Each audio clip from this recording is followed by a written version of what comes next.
ამ ქვეყანაზე ყველა თავის საქმეს აკეთებს ძმო. თავის საქმეს რომ აკეთებდეს და ყველასთვის სასარგებლო გამოუდიოდეს. ამის თანაკაცები ნამეტანი ცოტაა ჯერ. აგიერში თავის საქმეს რომ აკეთებს და ყველა სხვისთვის ზიანი რომ გამოდის. ამის თანაკაცებითაა სავსე ქვეყანა. იმ გზაზე თუ დადგა კაცი რომ აუარება ცუდი საქმიდან ცოტა მაინც გადააკეთოს კარგ საქმეთ, მაშინ ცუდი კაცების მტრად მიჩნევა არ გამოდგება და გეტყვი რატომ? ის ცუდი კაცები მთელი ქვეყანაა თითქმის, მტრად თუ ჩათვალე აქეთ შენ დარჩები და იქით ყველა ისინი ერთად და გაჯობებენ უეჭველად. ეს ერთი. მეორე ის რომ თვითონ კაცს რომ ებრძოლო აცსაჯობე თუ გინდა. ეს ქვეყანა კრუხივით ჩეკავს სუდ კაცებს და ათივეს მაგიერ მოიძებნება, სხვა ცუდი კაცები უცბად გამოდის რომ ამრავლებდა კი არ ამცირებს სიგლახეს. მესამეა კიდევ. როგორც გინდა იყოს საქმე სიყვარულით თუ არ მიუდექი ვერ მოერევი.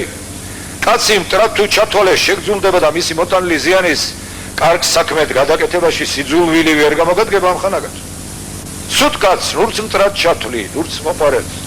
მის გაფუჭებულ საქმეს და მის მოტანილ ზიანს უნდა ხედავდე, არაფერს სხვას ამას უნდა დევდე და კარგ საქმედ აქცევდე. სხვები დაინახავენ კარგმა გლახასაჯობაო მოგვაძავენ თვითონაც უკეთესი გახდებიან ვიდრე იყვნენ.